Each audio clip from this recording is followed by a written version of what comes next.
जय हिंद दोस्तों। मैं आज बताने जा रहा हूँ आपको चेक से संबंधित। भारत में लगभग हर इंसान के पास, जिसके पास बैंक अकाउंट है, उसके पास चेकबुक होता ही है। लगभग 90% लोगों के पास चेकबुक तो होता ही है जिसके पास बैंक अकाउंट।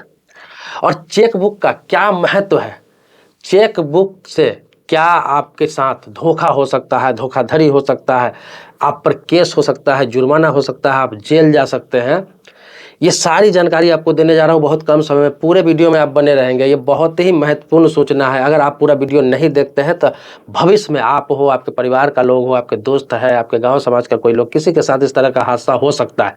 इसीलिए ये जानकारी ले लीजिए, आप बच जाएंगे या फिर किसी को बता भी सकते हैं। ये कानून आपको बता दो कि आपके पास अगर चेक बुक है तो आप किसी भी व्यक्ति को चेक देते हैं। जैसे चेक देते हैं, आप किसी को भी दे देते हैं, कोई चेक मांगता है आप दे देते हैं। जिसको जानकारी नहीं है, खास तौर पर बता देता हूँ, कम पढ़े लिखे लोग हैं या फिर अनपढ़ लोग हैं जो सिर्फ सिग्नेचर करना जानते हैं, वो लोग चेक का महत्व ही नहीं समझते। उनको पता ही नहीं है कि चेक का क्या वैल्यू है, क्या इससे नुकसान है।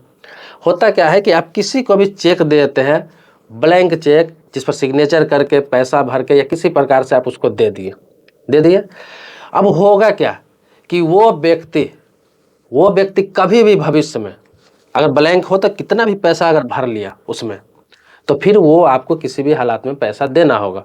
वो व्यक्ति ये बोल सकता है कि ये जो चेक मिला है मुझे, ये मुझे कर्ज के तौर पर मिला है, मतलब मेरा उसके यहाँ पैसा बाकी था, उसने मुझे लौटाया है। अगर वो चेक जमा करेगा बैंक में, अगर चेक बाउंस हो जाएगा, फिर आप पर वो केस करेगा रिकवरी के लिए, और आप बुरे तरीके से फंस जाएंगे। आपको जेल भी जाना पड़ेगा और पैसे भी लौटाना पड़ेगा।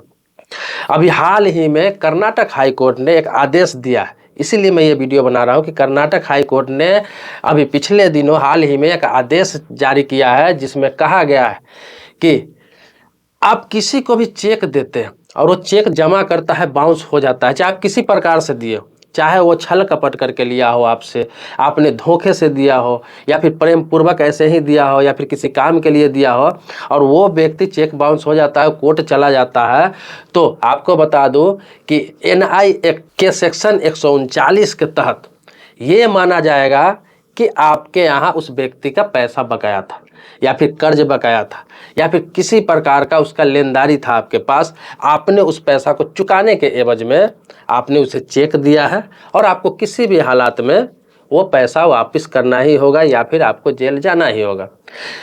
सेक्शन 138 एनआई एक्ट कहता है कि आपको किसी ने पैसा इस तरह से दिया चेक के माध्यम से, और आप पैसा नहीं लौटाते हैं, तो आप पर मुकदमा किया जाएगा, वो केस चलेगा, और इसी आधार पर, सिर्फ चेक के आधार पर आपको सजा हो जाएगी, जेल भी जाना पड़ेगा, और वो पैसा जो आपने ले रखा है वो जुर्माने के साथ आपको लौटाना पड़ेगा। ये एनआई एक्ट है, ये चेक के मामले में बहुत ही सख्त है।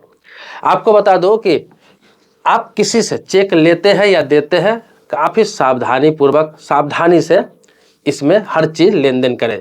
अब कैसे करेंगे, बहुत सारे लोगों के मन में आएगा कि आप तो इतना बता दिए, लेकिन चेक कैसे दे, क्या करें, तो मैं आपको बता दूं। आप किसी को भी चेक दे रहे हैं, चाहे कम पढ़े लिखे हैं, ना पढ़े लिखे, सिर्फ सिग्नेचर करना जानते हैं, अपने चेक बुक रख रखा है, चाहे पढ़े लिखे लोग हैं, उनके लिए भी बता देता हूँ जो लोग नहीं जानते। तो करना क्या है, किसी को आप चेक देते हैं तो उनका नाम भर दीजिए वहाँ पे, आप वहाँ पे जो पैसा उसको दे रहे हैं वो पैसा भर दीजिए।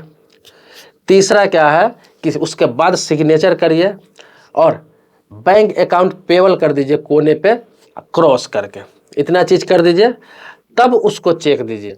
और चेक तभी दीजिए जितना अकाउंट में आपका पैसा हो। आपको लगे कि मैं 10,000, 20,000, 50,000, 1 लाख का चेक दे रहा हूँ, उतना पैसा मेरे अकाउंट में है, उससे अधिक है, तभी आप दे सकते हैं, ताकि आपका चेक बाउंस नहीं हो।